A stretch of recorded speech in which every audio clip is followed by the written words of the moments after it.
رمضان عرفان رمضان۔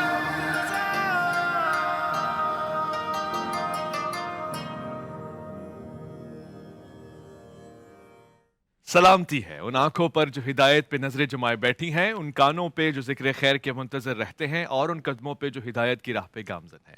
السلام علیکم ورحمۃ اللہ وبرکاتہ۔ تمام تعریفیں خدائے بزرگ و برتر کے لیے جو وحدہ لا شریک ہے، نہ کوئی ثانی نہ کوئی ہمسر۔